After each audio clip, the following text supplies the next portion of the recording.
মনে হয় সাহাবীদের থেকেও বেশি। সবাই কিন্তু আলহামদুলিল্লাহ পড়েননি, তাই না বাবাজি? কিছুজন আওয়াজ দিলে মনে হয় সবাই তালে তাল। যদি মনে করেন আপনাদের সওয়াব এত হয়ে গেছে আর আলহামদুলিল্লাহ সুবহানাল্লাহ পড়ার দরকার নাই, তাহলে বাবা চুপ থাকে। আমি মনিরুল ইসলাম পড়ি আর আমার কিছু আল্লাহর বান্দা বান্দি তারা পড়ুক, আলহামদুলিল্লাহ। বাকি যারা চুপ থাকলেন, পড়লেন না, আপনার জবাব আপনার কাছে। তবে রাসূলুল্লাহর এক হাদিস, আল্লাহ রাসূল সাল্লাল্লাহু আলাইহি ওয়াসাল্লাম বলেন, সুবহানাল্লাহি ওয়াল হামদুলিল্লাহি তামলানে। যদি আল্লাহর বান্দা বান্দি সুবহানাল্লাহ এবং আলহামদুলিল্লাহর জিকির করে, তামলানে দুটো জিনিস আল্লাহ তাআলা দুটো জিনিসের মধ্যবর্তী স্থানটা সওয়াব দিয়ে পরিপূর্ণ করেন। জোরে বলেন সুবহানাল্লাহ। কোন সে দুটো জিনিস? তামলাউমা বাইনাস সামাই ওয়াল আরদ, আসমান আর জমিনের মাঝখানে যে ফাঁকা জায়গা, এই ফাঁকা জায়গাগুলি আল্লাহ তাআলা সওয়াব দিয়ে পরিপূর্ণ করে দেন। আচ্ছা বলেন তো বাবাজি, এই জমিন থেকে প্রথম আসমানের দূরত্ব কত? কত বছর? 500 বছরের দূরত্ব। এই দুনিয়ার 500 বছর নাকি? জি।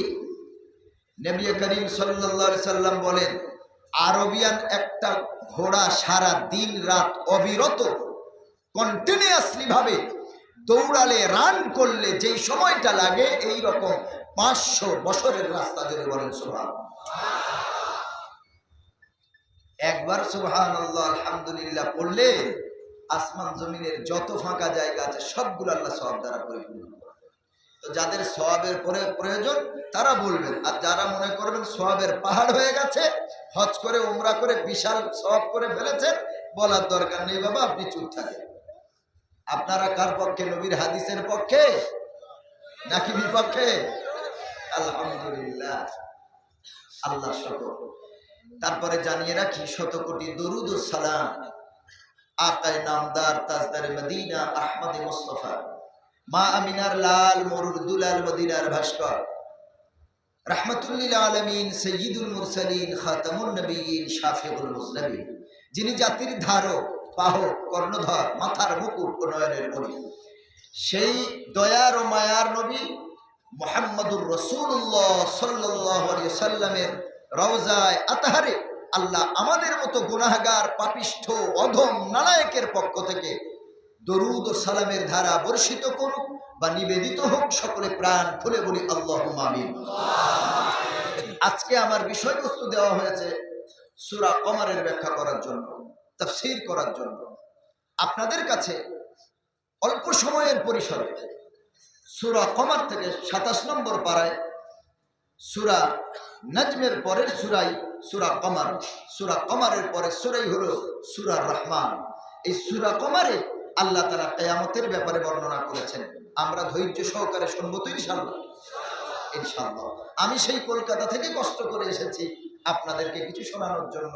আপনারা যদি ওঠাউঠি করেন তাহলে আমি কষ্ট পাবো। আমি মুসাফির মানুষ, শুধু মুসাফির না, আমি অসুস্থ মানুষ। কারণ আপনারা শুনেছেন গত ডিসেম্বর মাসের 14 তারিখ দিনগত রাত্রে 12 চাকার ট্রাকের সাথে আমার গাড়ি জলসা থেকে ফেরার সময় অ্যাক্সিডেন্ট হয়ে আমি গুরুতর আহত হয়েছিলাম। গাড়ি তো ভেঙে চুরমার হয়ে গেছে, তারপরেও আমার এই দাড়ির তলাতে, এই জায়গাতে দাড়ি কেটে দিয়েছে ডাক্তার। এখানে 3টে টিচ পড়েছে, 3টে সেলাই পড়েছে। আমার যে জবান, জিভ, এই জিভের উল্টো দিকে 3টে সেলাই পড়েছে। আমার এই ডান কানের ভিতরের হাড়টা ভেঙে গেছে। আমার মেডিসিন চলছে, আমি অসুস্থ, তারপরেও বেঁচে আছি কেন? এইটাই তো আল্লাহকে আমি খুব নিকট হতে বুঝেছি। আলহামদুলিল্লাহ। আল্লাহ যে বলেছেন ইখরিজুল হাইয়্যা মিনাল মাইয়িত ওয়া মুখরিজুল মাইয়িত মিনাল হাই, আমি মৃত্যুর মুখ থেকে তোমাকে বাঁচাতে পারি, আবার তোমাকে সুস্থ অবস্থায় মৃত্যু দান করতে পারি। এই কথাটা আমি খুব কাছ থেকে বুঝেছি। আমার যখন অ্যাক্সিডেন্ট হয়, আল্লাহর কসম 2 মিনিটের মাথায় আমার মা ফোন দেয়। আমি এটাও বুঝেছি অনেক শিক্ষা। দেলাওয়ার হোসেন সাইদি একটা কথা বলতেন, বিদেশে বিরাজ্যে যখন সন্তান মারা যায়, পশু পাখি না জানিতে আগে জানে তার মা। আমি এটাও বুঝেছি যে আমার মা, আমার অ্যাক্সিডেন্ট হলো আর 2 মিনিটের ভিতরে ফোন করলো কি করে। আরে মায়ের কলিজার সাথে সন্তানের কলিজা আল্লাহ কানেকশন করে দিয়েছেন। জোরে বলেন সুবহানাল্লাহ। তো অনেক কষ্ট করে আপনাদের কাছে এসেছি, জার্নি করে, রেস্ট খুব একটা পাইনি। তারপরেও আপনাদের কাছে কোরআন থেকে তাফসীর করব, কারণ আল কোরআন যেখানে আমরা আছি সেখানে। কোরআনের বাইরে গালগপ্প দেবেন, ওতে মিথ্যা থাকতে পারে, ভুল থাকতে পারে। আল্লাহর কোরআনে কোনো ভুল নাই। আল্লাহর কোরআনে ভুল আছে বলে যদি কেউ মনেও করে, ও ঈমানদার না বেঈমান? চরম পর্যায়ের বেঈমান।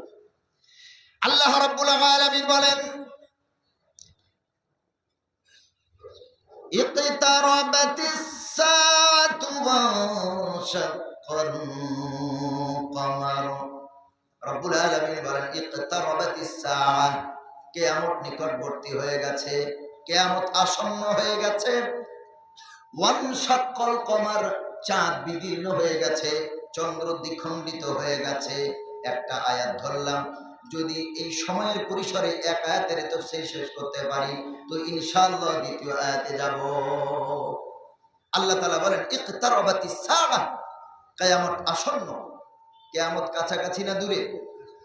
আচ্ছা, মাইকের কি ঠান্ডা লেগেছে নাকি? এটা ঘ্যাঙর ঘ্যাঙর করে।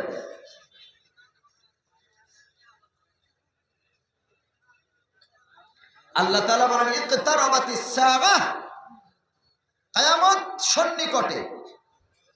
ওয়ানশাক্কাল কমার, আর চাঁদ দ্বিখণ্ডিত হয়ে গেছে। আল্লাহ নবী করিম সাল্লাল্লাহু আলাইহি সাল্লাম বলেন, ও সাহাবীরা, বুইস্তু আনা ওয়াস সাআতু কাহাতাইন। আল্লাহ রাসূল এই দুটো আঙুল তুললেন, আমার দিকে তাকা, ও মাইক যা পারে হয় হোক।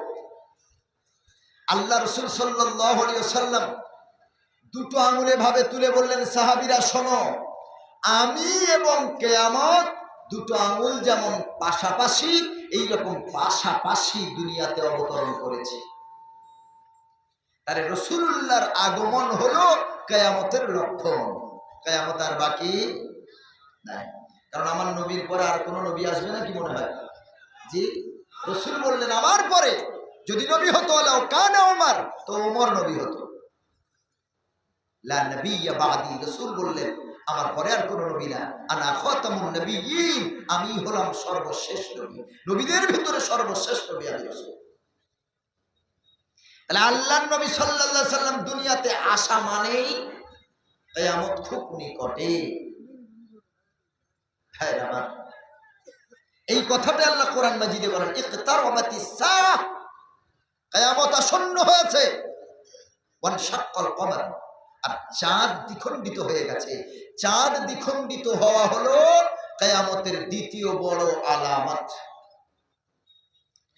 মক্কার কাফেরেরা, কুরাইশবাসীরা বলল, মুহাম্মদ সত্যিকারে যদি নবী হও, তাহলে এই আকাশের চাঁদ যদি দ্বিখণ্ডিত করতে পারো, তোমাকে নবী বলে মেনে নিতে কোনো বাধা নাই। আল্লাহর নবী সাল্লাল্লাহু আলাইহি ওয়াসাল্লাম কুরাইশদের কথা শুনলেন, কারণ নবীজিকে কষ্ট দিয়েছেন স্বগোত্রীয় মানুষেরা। বাইরের মানুষ কষ্ট দিলে সহ্য করা যায়, কিন্তু নিজের মানুষ কষ্ট দিলে বড় কষ্ট লাগে। নবীজিকে কষ্ট দিয়েছে নবীজি নিজের চাচাতো ভাই, স্বগোত্রীয় বংশীয় মানুষেরা আমার নবীকে সব থেকে বেশি কষ্ট দিয়েছে। এই জন্য তো নবী কষ্ট সহ্য না করতে পেরে তায়েফের বুকে পাড়ি দিলেন, কারণ নিজের মানুষের দেওয়া কষ্ট সহ্য করা যায় না। ভাইরা আমার, দয়ার নবী, মায়ার নবী, রাহমাতুল লিল আলামিন শাহাদাত আঙুল আকাশের দিকে তুললেন, বিসমিল্লাহ বলে একটা টান দিলেন। প্লেট যেমন কাপড়ের উপরে টান দিলে কাপড় দুইটা হয়ে যায়, আমার রাসূলুল্লাহর এক আঙ্গুলের ইশারায় আল্লাহ তাআলা চাঁদ দ্বিখণ্ডিত করে দিলেন। চাঁদ হেরা পাহাড়ের, একটা পাহাড়ের নাম হলো হেরা, এই পাহাড়ের ডান দিকে একটা চাঁদ পড়েছে, পাহাড়ের নিচের দিকে একটা চাঁদ পড়েছে। সুবহানাল্লাহ। এক আঙ্গুলের ইশারায় নবীজির মুআজিজা দেখেন। ভাইরা আমার, আল্লাহ যার কপালে হেদায়েত রাখবে না, তার হেদায়েত কেউ দিতে পারবে? কি মনে হয় আপনাদের? আমি যদি মনে করি আমি চুরি ছাড়বো না, আমারে কেউ চুরি ছাড়াতে পারবে? আমি যদি মনে করি আমি বেয়াদবি থাকবো, তো আমাকে আদবওয়ালা বানাতে পারবে কেউ? আল্লাহ জোর করে হেদায়েত দেবে? আল্লাহ কি হেদায়েতের ঠিকা নিয়ে বসে আছে? আমি নিয়ত ভালো করব না আর আল্লাহ আমাকে হেদায়েত দেবে? আমি পিতামাতার খেদমত করব না আর জলসা শুনে? এত সোজা? তুমি যদি এখানে বসে নিয়ত করো, আল্লাহ আজ থেকে নামাজ পড়বো, আজ থেকে চরিত্রকে সংশোধন করব, নবীওয়ালা আখলাক তৈরি করব, আপনি নিয়ত যেমন করবেন, আল্লাহ রাসূল বললেন সাল্লাল্লাহু আলাইহি সাল্লাম, ইন্নামাল আ'মালু বিন্নিয়াতি ওয়া লিকুল্লি ইমরিইন মা নাওয়া, ফামান কানাত হিজরাতুহু ইলা দুনিয়া ইউসিবুহা আও ইলা ইমরাআতি ইয়ানকিহুহা ফাহিজরাতুহু ইলা মা হাদারা ইলাইহি। তুমি যেমন নিয়ত করবে, নিয়ত অনুযায়ী আল্লাহ তোমার কর্মের ফল দান করবে। তুমি যদি নিয়ত করো আমি হজ করতে যাব লোক দেখাতে, দুনিয়ার নাম কামাই করতে, মানুষ আমারে হাজি বলবে, তো আল্লাহ বলে তুমি দুনিয়ারই নাম পাবে। তুমি যদি নিয়ত করো আমি আরবে যাচ্ছি প্রেম করার জন্য, বিয়ে করার জন্য, ইন্ডিয়ার বুকে বসে, আসামের বুকে বসে তুমি একটু বাইরে কয়েক বছর কাজে গিয়ে আরবি শিখেছো, তুমি আরবিয়ান মেয়ের সাথে তোমার সম্পর্ক হয়েছে, সম্পর্ক করে তুমি বলছো হ্যালো সোনা, তোমার জন্য আমি পাসপোর্ট ভিসা সব অল কমপ্লিট করে ফেলেছি, অমুক মাসের অমুক ডেটে যাব, আগে তোমার সাথে মোলাকাত, তারপরে কাবা শরীফের সাথে মোলাকাত। কি গো বাবাজি, ঠিক বলছি না ভুল? আর এই কথাটাই রাসূল হাদিসে বলেছেন, মন গড়া বলছি না। বলে আগে তোমার সাথে মোলাকাত, দিনের পর দিন, রাতের পর রাত তোমার সাথে আমি আমার অমূল্য সময় নষ্ট করেছি। তোমার সাথে দেখা না করে হজ আগে করবো না, তোমার সাথে দেখা না করে উমরা আগে করবো না, আগে তোমার সাথে মোলাকাত হবে, তারপরে আমি মক্কা মদিনা জিয়ারতে যাব। এই হজ কবুল হবে না? কি বাবা, টাকা থাকলেই হজ কবুল হয়? এই কথাই রাসূল বললেন, আও ইলা ইমরাতি ইয়ানকিহুহা, যদি কোন নারীর চক্রে যদি তুমি হিজরত করো, আরবে যদি তুমি যাও, মক্কা মদিনায় যদি তুমি যাও, আমার রাসূল বললেন ওই নারীকে তুমি বউ বানিয়ে বউ নিয়ে ঘরে ফিরতে পারবে। আমি আল্লাহ, আমি রাসূল আর আমার আল্লাহকে নিয়ে বাড়ি ফিরতে পারবে না। রাসূলের কথাই বললেন। তাহলে নিয়ত যদি আমি ভালো না করি, আল্লাহ পরিবর্তন করবেন? এত সোজা? আল্লাহ রাব্বুল আলামিন বলেন, ইন্নাল্লাহা লা ইউগাইয়িরু মা বিকওমিন হাত্তা ইউগাইয়িরু মা বিআনফুসিহিম। রাব্বুল আলামিন বলেন, আমি আল্লাহ কোন জাতিকে, কোন কওমকে, কোন বান্দা বান্দীকে অতক্ষণ পর্যন্ত পরিবর্তন করি না, অতক্ষণ পর্যন্ত আমি আল্লাহ তারে পরিবর্তন করি না, হাত্তা ইউগাইয়িরু মা বিআনফুসিহিম, যতক্ষণ না ও নিজে পরিবর্তনের ইচ্ছা না করবে। আল্লাহ বললেন তুমি যদি পরিবর্তনের নিয়ত না করো, ইচ্ছা না করো, আমি আল্লাহ তোমাকে পরিবর্তন করব না। আমি আল্লাহ তোমাকে চুরি ছাড়াবো না। বেআইনি ভাবে তুমি রোজগার করো, ইল্লিগাল ব্যবসা করো, সারা জীবনই হারামি খেতে হবে তোমাকে। আল্লাহ বলেন যদি নিয়ত ভালো না করো ছাড়ার, তো আমি আল্লাহ তোমার হেদায়েত দেব না। রব্বুল আলামিন বলেন, আল্লাযীনা হাতাদাউ যাদাহুম হুদাম ওয়া আতাহুম তাকওয়াহুম। এ বান্দা শোন, তুমি যদি সঠিক পথে চলার জন্য মনস্থির করো, সঠিক পথে চলার জন্য তুমি যদি আগে বাড়ো, আমি আল্লাহ সঠিক পথে, হেদায়েতের পথে চলার ক্ষমতা, কুওয়াত আমি আল্লাহ তোমারে দান করব। শুধু দান করব না, সঠিক পথে চলাটা আমি আল্লাহ আসান করে দেব। আল্লাহ তাআলা বললেন তুমি নিয়ত করো, সঠিক পথে চলার জন্য মনস্থির করো, আমি আল্লাহ সঠিক পথটা তোমার জন্য উন্মুক্ত করে দেব, প্রশস্ত করে দেব, সঠিক পথে চলা তোমার জন্য সহজ হয়ে যাবে। ভাইরা আমার, আল্লাহর নবী সাল্লাল্লাহু আলাইহি ওয়াসাল্লাম চাঁদ যখন দ্বিখণ্ডিত করে দিলেন আল্লাহর হুকুমে, যারা বলল মোহাম্মদ রে তুমি যদি চাঁদটাকে দ্বিখণ্ডিত করতে পারো তো আমাদের লড়াইয়ের প্রয়োজন নাই, আমাদের এমন করে যুদ্ধের প্রয়োজন হবে না, তোমার আঙুলের ইশারায় যদি চাঁদটা আলাদা আলাদা হয়ে যায়, আমরা তোমার হাতে হাত দিয়ে ইসলাম কবুল করব। আল্লাহর নবী সাল্লাল্লাহু আলাইহি সাল্লাম আঙুল টেনে দিলেন, চাঁদটা দুটো হয়ে গেল। এখন তাদের মনের মতলব খারাপ, কথা এক আর মনের নিয়ে তার এক। যখন চাঁদ দুটা হয়ে গেল, তারা বলল, শোনো মুহাম্মদ, এটা চিরাচরিত জাদু ছাড়া আর কিছুই না। তারা তখন বলছে ওয়াইয়ারও আয়াতান, যখন তারা এই নিদর্শন দেখলো, চাঁদ তখন দুটো হয়ে গেল, তারা বলছে ইউরিদু, তারা তখন মুখ ফিরিয়ে দিল। তাদের ওয়াদায় তারা অনড় নেই। ওয়াদা করেছিল, মুহাম্মদ যদি চাঁদ আলাদা করতে পারো, তোমার হাতে তোমার ধর্ম, তোমার ইসলাম ধর্ম কবুল করে নেব। এখন আল্লাহ নবী সাল্লাল্লাহু আলাইহি ওয়াসাল্লাম টানলেন বিসমিল্লাহ বলে, চাঁদ আলাদা হয়ে গেল। তারা তখন পাল্টি খেলেন, ইউরিদু, মুখ ফিরিয়ে দিলেন। তাদের ওয়াদা তারা ভুলে গেল, চুক্তি ভঙ্গ করলো। তারা তখন বলল ওয়ায়াকুলু সিহরুম মুস্তামির, এটা তো চিরাচরিত জাদু। নাউজুবিল্লাহ। তাহলে নিয়তের পরিশুদ্ধ করার দরকার আছে না নাই? ওদের নিয়ত ঠিক নাই, যে কারণে আল্লাহ ওদের কপালে হেদায়েত দেননি। নিয়ত যদি ঠিক করতাম, নিয়ত যদি তারা ঠিক করতো, তাহলে আল্লাহ তাআলা হেদায়েত দিতেন ইনশাআল্লাহ। আল্লাহ রাব্বুল আলামিন নবীজিকে বললেন, ইন্নাকা লা তাহদি মান আহাবাবতা ওয়ালাকিন্নাল্লাহা ইয়াহদি মান ইয়াশা। আল্লাহ রাব্বুল আলামিন বলেন, নবী, আপনি যাকে চাইবেন হেদায়েত দিতে পারেন না। আমি আল্লাহ যদি না চাই, আমার ওই বান্দা হেদায়েত পাবে না গো নবী। আমার বান্দা যদি নিয়ত ঠিক করে, আমি আল্লাহ নিয়ত অনুযায়ী আমি আল্লাহ তার হেদায়েত দেব। আপনারা ওটাউটি করছেন কেন? খাওয়া দাওয়া তাবারুক দেওয়া শুরু হয়েছে না? উঠবেন না। কোরআনের তাফসীর শুনবেন, মন দিয়ে শুনবেন, একদম নড়াচড়া করবেন না, অ্যাক্টিভ হন, সক্রিয় হন।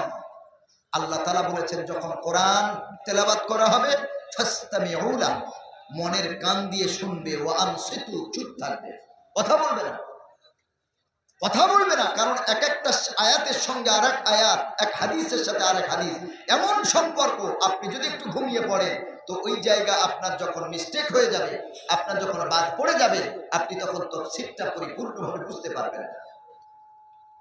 হুজুর ওয়াজ করছে, আচ্ছা, একটা পাতা গায়ে লাগলে চুলকায়, আসামে ওই পাতাটার নাম কি? চুত্রা পাতা। হুজুর ওয়াজ করছেন, মেসওয়াক করে ওযু করে নামাজ পড়লে এক রাকাতে 70 রাকাতের সওয়াব পাওয়া যায়। সুবহানাল্লাহ। এক রাকাতে কত রাকাত? 70 রাকাত। ও এখন বাঁশের গায়ে হেলান দিয়ে দিয়ে ঘুমাতে ঘুমাতে ওয়াজ শুনেছে। ওর বাবার জন্ম মেসওয়াক করেনি। হুজুর ওয়াজ করলেন, মেসওয়াক করে ওযু করে যদি নামাজ পড়া যায়, এক রাকাতে 70 রাকাতের সওয়াব। ও শুধু মেসওয়াকের কথা শুনেছে, বাবার জন্য মেসওয়াক করে নাই। পকেটে হাত দিলে বিড়ি পাওয়া যাবে, তো মেসওয়াক খুঁজে পাওয়া যায় না। কিন্তু মেসওয়াকের ফজিলত শুনেছে, বাঁশের গায়ে হেলান দিয়ে ওয়াজ শুনেছে। ফজর হয়ে গেল, সালাম কায়াম করার পর হুজুর বলে দিলেন, সবাই ওযু করে আসো, মেসওয়াক করে ওযু করে তাড়াতাড়ি আসো, জামাত শুরু হবে। কেউ ছুটলো ডালিম গাছের দিকে, কেউ ছুটলো খেজুর গাছের দিকে, কেউ ছুটলো নিম গাছের খোঁজে। আর ও তো হেলান দিয়ে ওয়াজ শুনেছে ঘুমিয়ে ঘুমিয়ে। ও তো ওটা খেয়াল ছিল না, বেখেয়ালে ওয়াজ শুনেছে। ওরে মুসলমান, ওর এত জোরে পেশাবের বেগ লেগেছে, ও মেসওয়াকের কথা ভুলে গিয়ে আগে বাথরুমের খোঁজে দৌড় দিয়েছে। এখন জলসাতে বাথরুম অল্প, ও বাথরুমের কাছে গিয়ে বলছে, মেসওয়াক এখন পাই কোথায়? অন্ধকার, এখনো সকাল হয়নি। ওই খেজুর গাছ একটা ছিল বাথরুমের সামনে, আর ওই খেজুর গাছের গোড়ায় একটা চুত্রা পাতা, পুরনো চুত্রা পাতা গাছ ছিল। কথা শুনছেন বাবাজি?